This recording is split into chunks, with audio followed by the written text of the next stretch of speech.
Before we have a look at everything today, let me just tell you a little bit about myself. If we were in class now, I'd be laughing and trying to make a joke out of it because I always walk into the room and everyone's like, why is there a 16-year-old teaching me Leaving Cert Spanish? I'm aware that I probably look very young, but please trust me when I say I'm not as young as I look, and I wish I was younger, but not anymore. But basically, so my name's Katie. I'm the French and Spanish teacher up here in the academy. I have a degree in French, Spanish and Italian. I'm currently in the process of learning Portuguese as well, so I really just don't have a life, which is good. I am obsessed with languages. I'm obsessed with the whole concept and theory behind languages, looking for ways to find patterns in languages and reading up on the history of them and all that kind of stuff. I have a master's in education, so like I said in my French video, I think I'm just I need to get a plaque or something now that just tells everyone I'm a nerd, because it's just getting into that stage of my life now where I just realise that I'm never ever going to be cool, which is, it's a hard pill to swallow, but we deal with it. But yeah, so like I was saying, I'm really into languages, and my whole thing when I'm teaching is I really kind of want to impart some of the knowledge on you guys that I've learned over the course of doing French and Spanish, my own Leaving Cert, learning them in college, kind of teaching them as subjects to maybe individual learners, small groups of learners, bigger groups of learners, but also to just kind of give you guys the experiences in school that I wish I had had when I was learning. I want to make things really easy for you guys. I don't want anyone to be stressed. My biggest fear in life is that one of my students would ever feel anxious or very stressed unnecessarily about an exam. So hopefully you'll kind of get some insight into that today and kind of get a little bit of a taste as to what my teaching style is like. But what we're going to be looking at today is we're going to be having a look at two sections of the written exam. The reason I've chosen these two sections is because the first one is what most people tend to be the most stressed about in the written exam, which is going to be the opinion piece. If you have seen any of the clips that the Academy has shared on their Instagram of me teaching the opinion piece and stuff, you'll see that this is something I touch off again and again and again, and it's probably one of the biggest sections of what we look at in terms of content between this and the oral exam in Grinds here for the year. Reason being is, obviously this is 50 marks out of 400, so it's a huge percentage of your Leaving Cert exam, but it is the question on the written paper that causes the most amount of anxiety in students, just because it can be so unpredictable and people get very nervous about how to actually prepare, how to plan an answer, how to get good marks. Nobody really knows kind of how the marking scheme works, so hopefully we'll kind of be able to break that down a little bit for you guys today. I also want to have a look at kind of looking at a very important topic in general, which is going to be in the second segment of our class today, and then hopefully what we'll do is then we can end on a little bit more of a light-hearted note, something that's a little bit less daunting. Same thing as I did for French, we're going to be having a look at the diary entry question. For those of you that maybe are doing French and Spanish, if you're looking at both of these videos, please don't just think that this is going to be the exact same as French. Although the topics are going to be the same, the marking scheme and the percentage going for each section is going to be different for the two languages, so don't just think that you can kind of learn it for one language and then you're sorted, if that makes any sense, okay? But yes, we're going to end with the diary entry, and hopefully then that will be a little bit less of, I suppose, a worrying question for you guys. It'll end on a little bit more of a chilled out note. Again, you're probably looking at it being why are we doing three different things? I have you guys for 75 minutes worth of content. I want to keep you as engaged the whole way through, so we're going to look at it in kind of three different 25-minute segments. So if you guys need to pause, go and get a cup of tea or something in between each segment and just chill out, that's absolutely fine. So I just want to kind of take 2 or 3 minutes of your time, and let's just, for those of you that maybe are looking at this and you've never done an opinion piece before, let's have a quick chat about actually what the opinion piece is, okay? Especially just considering how everything ended for you guys in your last academic year. This may be something that your teachers would have been planning on doing with you in class towards the end of 5th year or towards the end of last year in school, and then they might not have actually had the contact time with you. So let's kind of just actually talk about what the opinion piece question is for those of you who maybe have no idea what it is we're talking about. So let's start off with the what here, okay? So I know this is the second thing, but we'll come back to the first one in a second, okay? So what is the opinion piece? So the opinion piece is an obligatory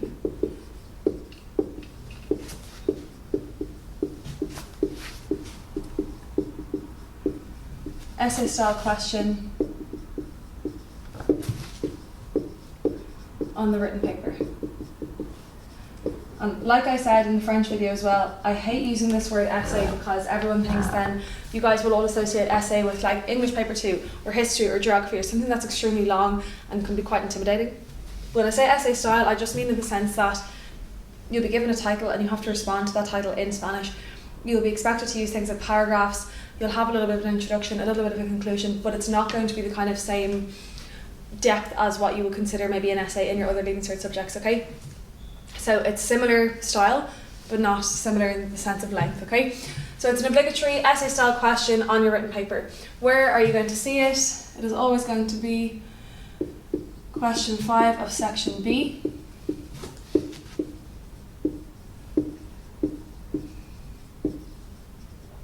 So you guys, if you've no idea what the Spanish Leaving Cert paper looks like, so you'll open up the paper and there'll be a comprehension on the first page. That comprehension deals with a text that a teacher can decide to cover in class, but you have to have read the full book before you can do that comprehension. So the majority of students don't read the book. I don't think I've ever taught the book. So what everyone will do is skip to the journalistic text. You do the journalistic text comprehension. Then you do the 2 short comprehensions on the next page, and then you'll have another comprehension, which is your section B comprehension. The last question in that section, question 5, is going to be your opinion piece. It will never, ever, ever move. It will always be in that place on the paper, okay? Okay, so who are we talking about with regards to your opinion piece? Well, obviously, if it's your opinion, I want to hear all about you. I want to know what your opinion is. I want to know how you feel about this. I want to know what your thoughts are on this topic. I want to know what your experience is with this topic. Do you know anyone who's been affected by this? All that kind of stuff. Obviously, then we're going to be able to bring other people or other entities, other organisations, whatever, into our opinion piece in order to back up our own opinion. So like for argument's sake, you might be really upset because something happened to somebody else.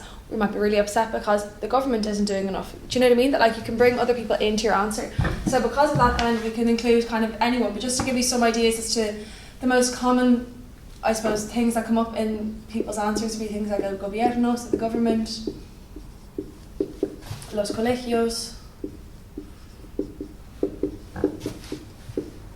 los amigos, la familia. You could talk about las generaciones mayores, so like older generations, los jóvenes, young people, whatever. Okay, but that's just to kind of give you some ideas there.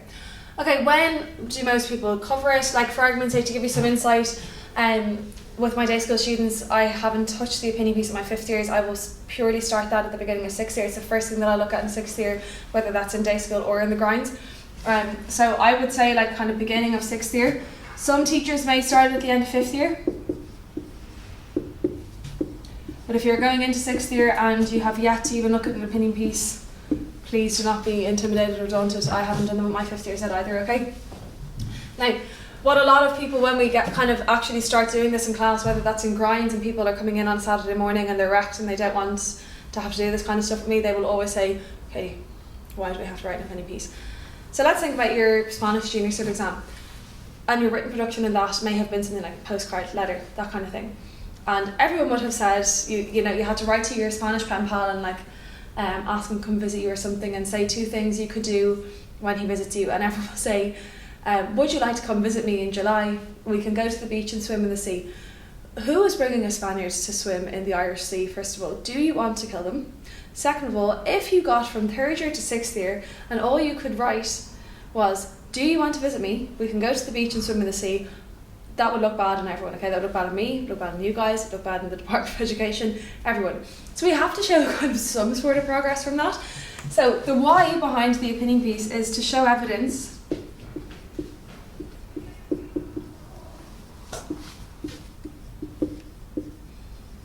of argumentative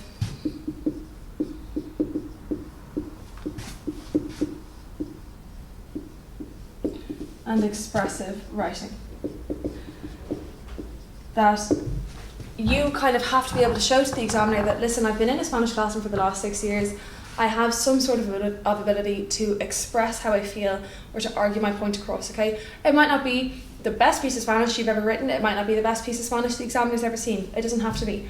But you have to be able to show, okay, well, like I am actually trying to express how I feel about this, I'm trying to share my opinion and argue my points across to you clearly. Okay, how many marks then is it worth? So this, guys, is 50 marks out of 400.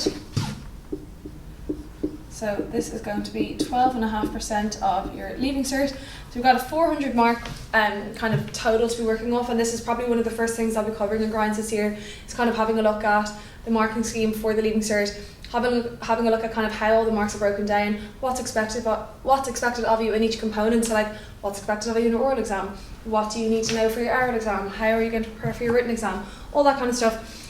But like, to put this into perspective, your oral exam is 100 marks, so this one piece of Spanish written work is going to be worth the same amount of marks as half of your oral exam.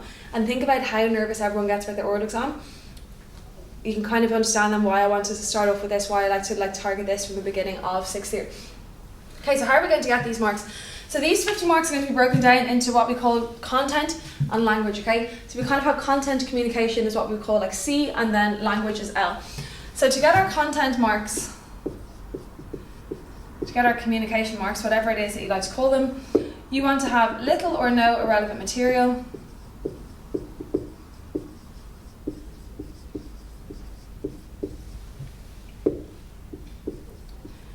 You want to have clear points.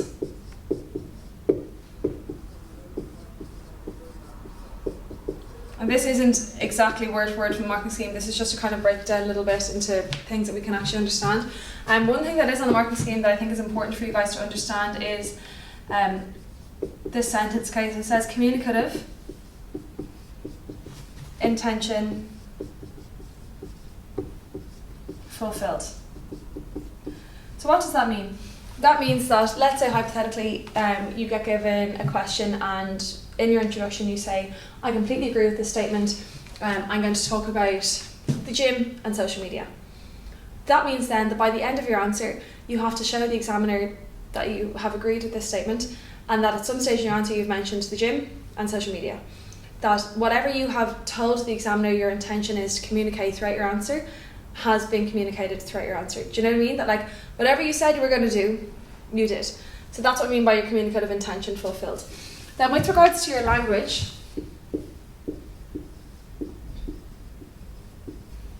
ultimately, like, let's forget all about like all the airy-fairy stuff. Like, let's just get to the point, right? Ultimately, I just need to be able to understand your answer. I want it to be easy to understand.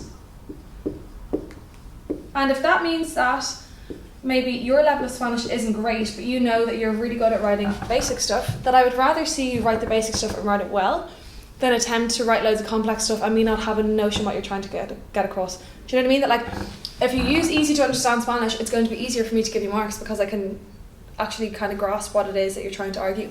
So easy to understand, easy to follow. And that's more in the sense of your structure, that like, you're using your language to kind of, I suppose, have your answer flow. Do you know what I mean? That like, it logically works from one point into the other, that kind of thing, that you're using like little connectors, that you're using openers, you're using closers, whatever, that it's not just like really blocky, okay? That it's easy to follow, it's easy to understand.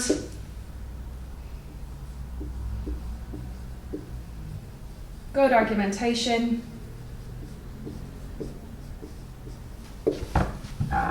And syntax. Syntax is just your sentence structure.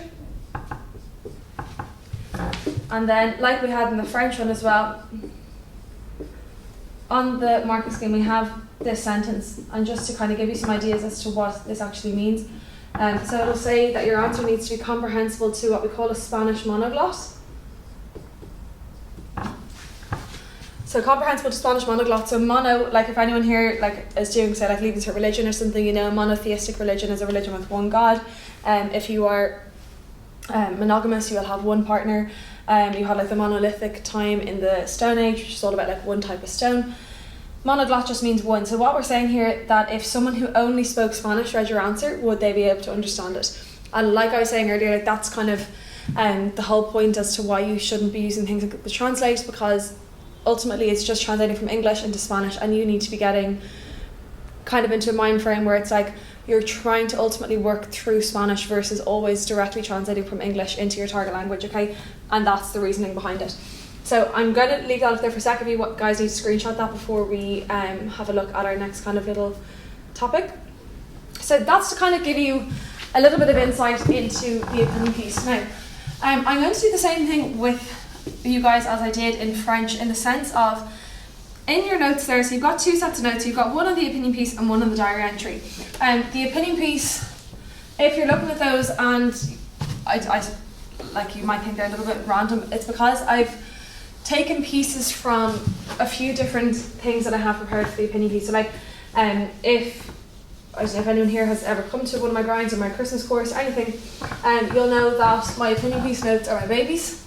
I absolutely adore them.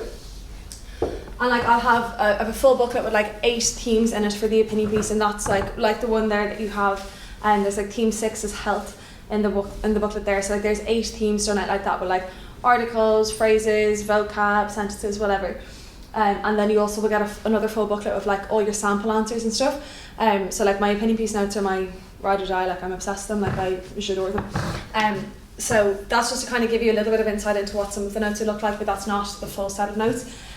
But what I want to kind of touch off before we even look at this is, like what I did in French, I want to give you some phrases that you can use no matter what comes up in the exam. So maybe that if you are a little bit nervous about going into 60, or you think that you might struggle an awful lot with writing these opinion pieces, at least if you have these kind of sentences in your head, you're off to a good place, like you're off to a good start, you'll be in a good place regardless of what comes up, okay? So what I'm going to do is we're going to start off with things that you're going to use for your introduction. So like I was saying there, that like on the marking scheme we have this whole idea of like how to fulfill your communicative intention. If I'm going to give you marks for fulfilling it, I need to know what your intention is, so you need to set that out in your introduction. So the first thing I need to know is what your opinion actually is. So if I'm going to agree with this, I'm going to say estoy totalmente de acuerdo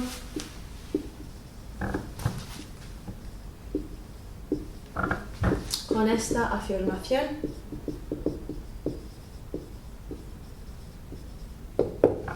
Okay, so I completely agree with this statement. So sorry, that's why I just have to tick, okay, because that's I agree. So estoy totalmente de acuerdo con esta afirmación. So I completely agree with this statement. Quite literally, I am in complete agreement with this statement. If I want to say I don't agree or I'm against it, I think that in Spanish saying you're against the statement works a little bit better. It's a little bit more kind of forceful in the sense that like I know that you really don't agree with it at all. So that's what I'm going to say. I'm going to say estoy. And just to give you another option, instead of saying totalmente, you could say completamente. En contra de.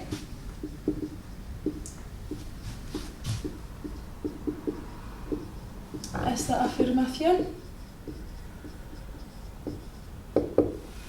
Okay, so I'm completely against this statement, so estoy completamente en contra de esta afirmación. And then if you really can't make up your mind, you could say something along the lines of tengo, so I have sentimientos,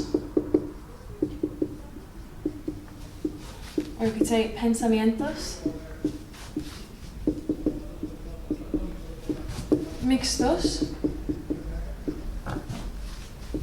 and again, just that de esta afirmación.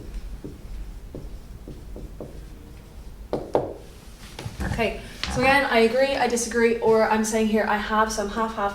Tengo sentimientos, okay, I have sentimientos are feelings, pensamientos are thoughts. So I have either mixed feelings or mixed thoughts of this statement, okay? By all means, you can say you have a mixed opinion, you don't have to agree or disagree entirely.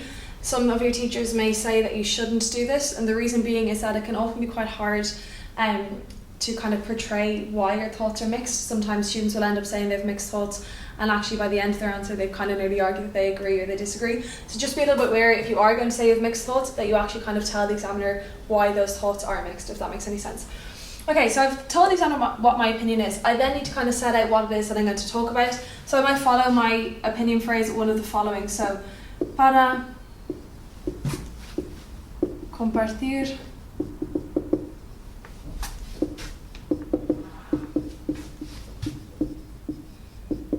mis pensamientos,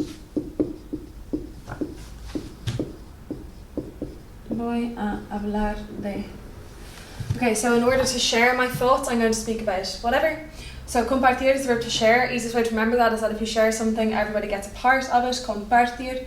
So in order to share my thoughts, I'm going to speak about blank. Or you could also say something a little bit more formal. So something like hay que. Hay que means like it's necessary or you have to. So hay que mencionar whatever, pensando en este tema.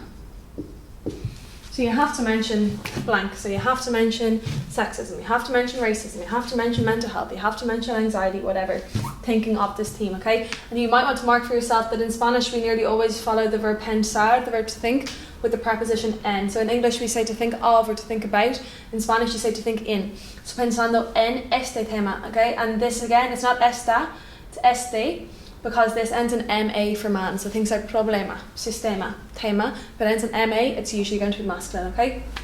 So that's kind of how we're going to get our communicative intention across. Now, what can I use for my points? So what are some things that I can use no matter what comes up if I'm trying to kind of beat the system and just learn a few things that I can use no matter what? So let's have a look. Sorry, I just want to make sure I have these in the right order. Okay, so vamos a ver. So tenemos solo hay que con el infinitivo. So your infinitive is just the name of the verb, so the part of the verb that ends in a or e or I or. So solo hay que. I'm going to write a few of these up for you guys in English now as well in a sec. Okay, I'm just going to get some of them up in Spanish first. So blank es un problema extendido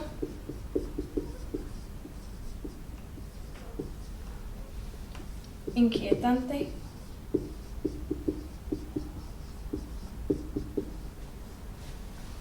serio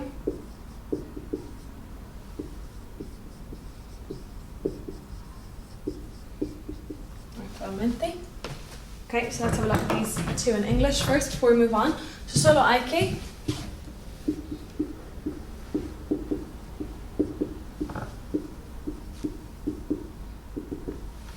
Okay, so solo hay que, so if you think about like how generic this is, like you could say something like solo hay que reciclar más, so you just have to recycle more.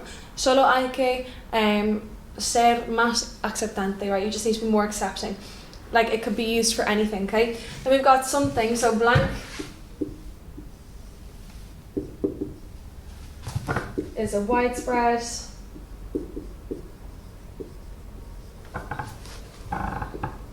or worrying, inquietante means worrying, serio means serious,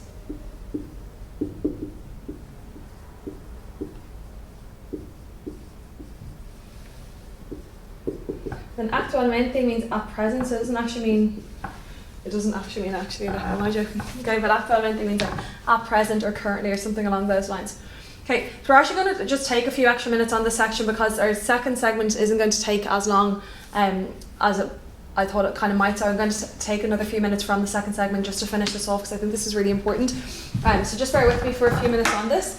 Okay, so a couple more things then that we could use. I'm not going to write all of these up in English either, guys, but a couple of things that no matter what comes up we're going to be able to use again. So mucha gente piensa que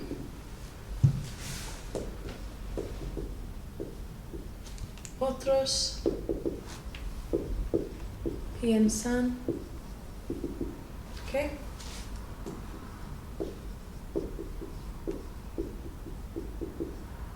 I'll explain all these now in 2 seconds. I just want to get these up first. Okay, so a mi juicio. Then tenemos cosas como en primer lugar.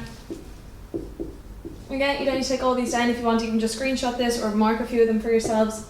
That's absolutely fine.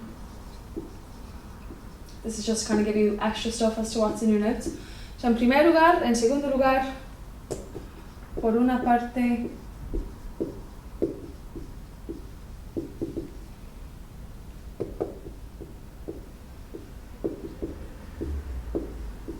por otra parte. Okay, so these are like really kind of basic stuff. Okay, so even if you're looking at those two options there, being like, nah, not ready for them yet, that's fine. These are things that like we need to be nailing now. Okay, so mucha gente piensa que, so many people believe that, and the reason I'm including that is because even though we're talking about more than one person, the word la gente in Spanish is singular, so that's why I use piensa and not piensan. Okay, so many people think that.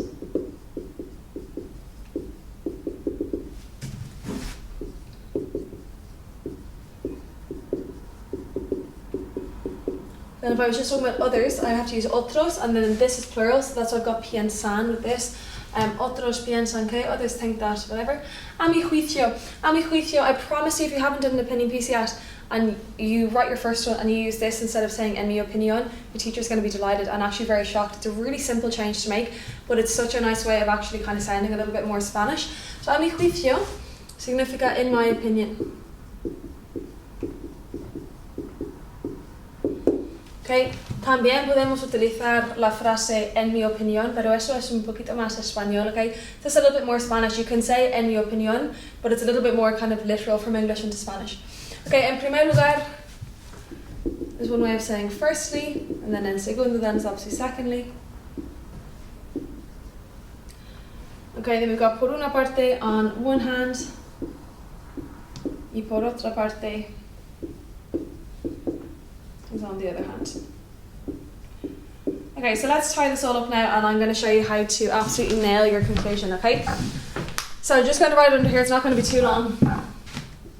If you're not taking any of this down, I would actually recommend scribbling down some bits from this conclusion because I promise you want to surprise your teachers? Do this, okay? So the first thing you're going to do, no matter what comes up again, so vamos a empezar nuestra conclusión con esta frase. So como ya he dicho, and I'll write this up in English for you now in a sec, okay? That's our first sentence. Then you're going to say, si pudiera.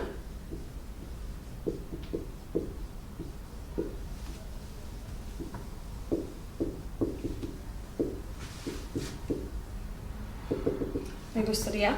Or if you want something even kind of more impressive, you could say something like, so si pudiera.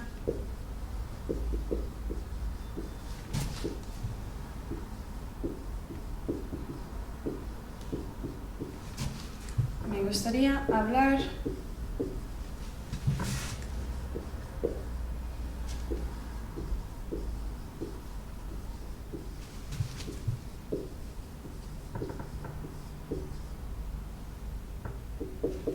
okay, so our conclusion. So again, this whole idea of fulfilling our communicative intention, I want my answer to kind of be I suppose complete. I'm going to say como ya he dicho, as I've already said.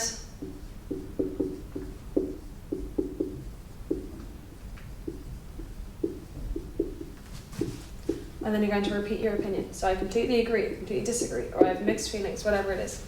Then the kind of shorter option, and both of these are equally kind of impressive, it's the same structure, this is just kind of going one step further. So si pudiera, me gustaría, if I could,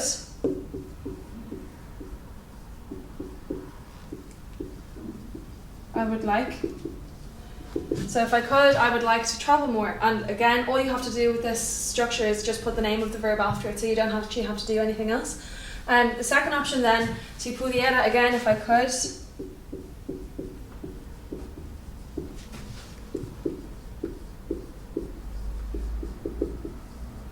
I would like to, okay, then again, like I was saying, you just need the infinitive, so I would like to speak. Con is with. Whoever, so I'd like to speak with the government, I'd like to speak with my principal, I'd like to speak to the young people, I'd like to speak to the older generations. No matter who it is, you can still use this structure. If you're talking about one person, you're going to use this bit here, pueda. If you're talking about a plural thing, you're going to use puedan, okay? So with whoever, so that, para que means so that.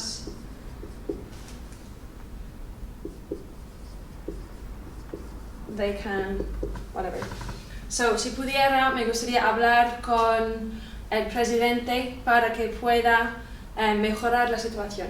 So if I could, I would like to speak with the president so that he could improve the situation. If I could, I would like to speak with young people so that they can understand the importance of mental health. Do you know what I mean? That like no matter what comes up, you're still going to be able to use this, but it sounds relevant.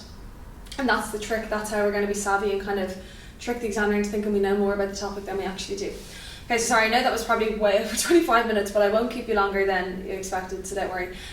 So if you want to just screenshot any of that now, I'm going to go rub this out and then we're going to have a chat about La Salud, not for 25 minutes this time, so you'll have a shorter lesson in a couple of minutes.